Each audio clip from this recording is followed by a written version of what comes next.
Easy BTech, your guide for BTech and beyond. Easy BTech helps the students to understand the concepts of various engineering subjects in an easiest way, and they can score very good marks. So, in the previous video, I explained you one problem related to the coplanar concurrent force system and finding the resultant. So, here also we take one problem to find the resultant here. So, the question here is find the magnitude and direction of resultant of a given force system as shown in the figure. So here the figure is given here. There are 8 forces are given: 5 newtons, 20 newtons, 12 newtons, 30 newtons, 15 newtons, 10 newtons, and 25 newtons and 40 newtons. 8 forces are given, and for these 8 forces, so we need to draw a force table and find the x and y components first. Once we find x and y components of individual forces, so you should find sigma fx and sigma fy. Once we know the sigma fx and sigma fy values, the resultant value can be calculated by taking root over sigma fx square plus sigma fy square. Then we can find the direction also. So the direction of the resultant can be calculated by taking the tan theta is equal to sigma fy by sigma fx. Now we see how the components are taken here. The 5 Newton force, it is acting along the x-axis. So you get the x component is 5 and y component is 0. And 20 newtons, it is making an angle of 30 degrees with the x-axis. So x component is 20 cos 30 degrees and y component is 20 sin 30 degrees. And another force is 12 newtons. The 12 newtons is acting along y-axis in the upward direction. So it is plus 12 newtons as y component and x component is 0. And 30 newtons, it is making an angle of 25 degrees with y. So the y component becomes 30 cos 25 degrees and x component becomes 30 sin 25 degrees, and directions should be taken accordingly. The next one is 15 newtons. It is also acting along x-axis here, and but it is in the negative direction. So x component is minus 15 and y component is 0. And another thing is 10 newtons here. It is making an angle 10 degrees with the y-axis. So here the x component is 10 sine 10 degrees, that becomes minus, and y component is 10 cos 10 degrees. This is also the minus value. And another one is 25 newtons, and it is acting along y directions in the downward way. So here the y component is minus 25 and x component becomes 0. And another one is 40 newtons here. It makes an angle of 40 degrees with the x-axis here. So the x component is 40 cos 40 degrees, and so it is acting towards right, so it is plus, and y component is 40 sin 40 degrees and it is acting in the downward direction, it is minus. Now we write the same values here. So the 5 newtons, x component is 5, it is plus, and y component is 0. And another one is 20, so it is 20 cos 30 degrees, and the other one is 20 sin 30 degrees. So both are positive. And 12 newtons, as I mentioned already, x component is 0 and y component is 12 newtons, and this is also plus. And 30 newtons, it makes angle 25 degrees with y. So 30 cos 25 degrees, this is y component, and x component is 30 sin 25 degrees.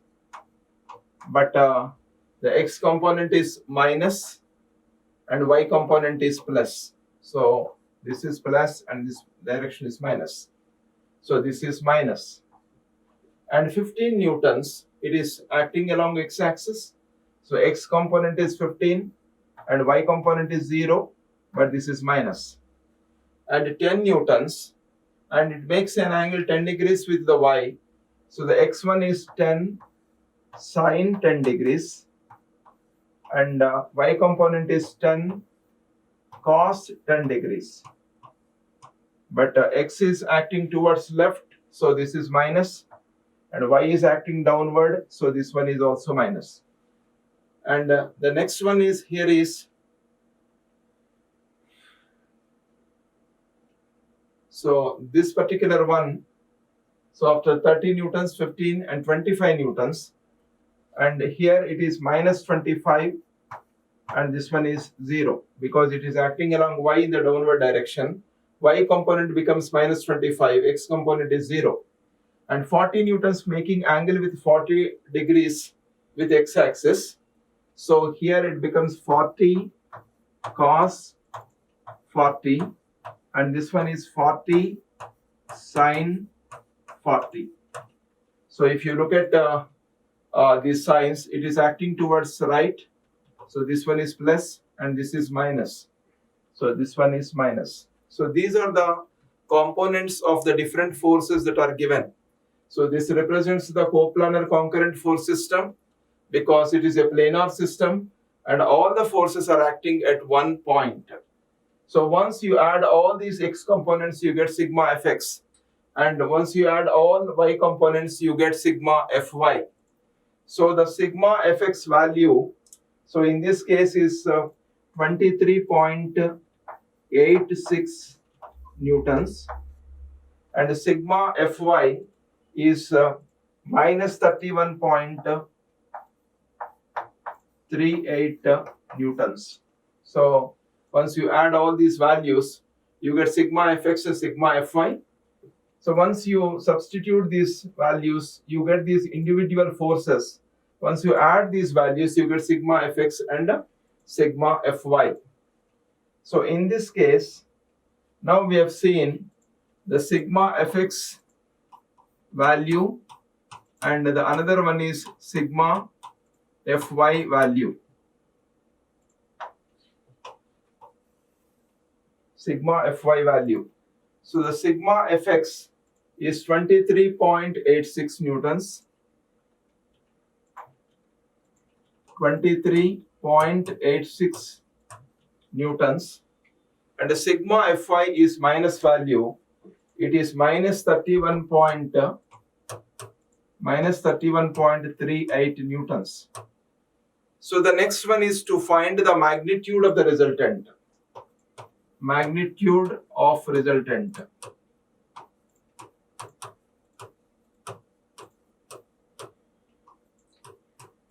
Magnitude of resultant. R is equal to root over sigma fx square plus sigma fy square. So once you substitute these values, you get R.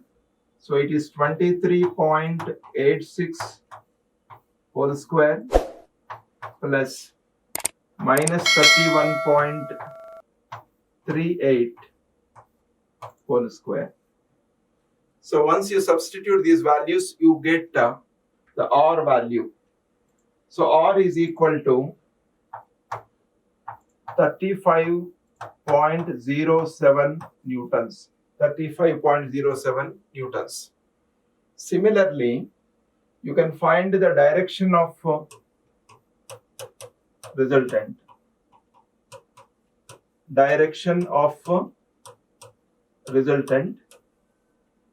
So this is tan theta is equal to sigma fy by sigma fx.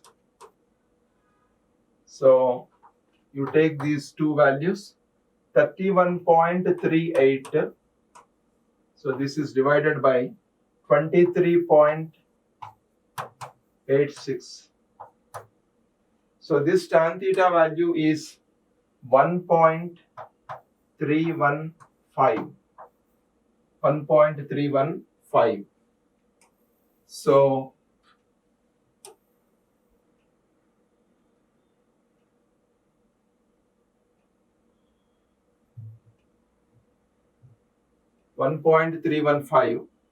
So here theta is equal to tan inverse 1.315. So this value is 52.74 degrees. 52.74 degrees. So now you can represent this resultant.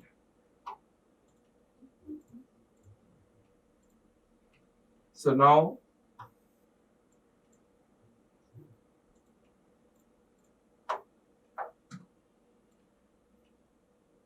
you can draw the resultant here. So here x component is plus, so it is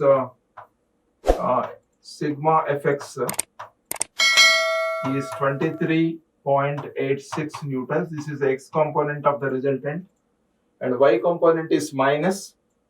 So sigma fy, so this is equal to 31.38 newtons. So the resultant here lies in the fourth quadrant here. So this is the resultant force R, and the magnitude of R is 35.07 newtons. And now this is making an angle theta with x-axis. This angle is 52.74 degrees.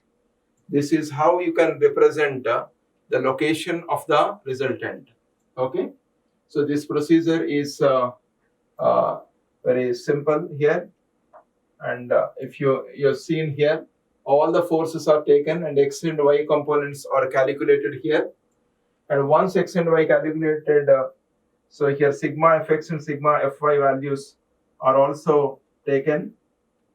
And so now, so in this case, we found the x, the resultant value, magnitude as well as direction are calculated, and resultant is also located. So all these forces are replaced by a single force.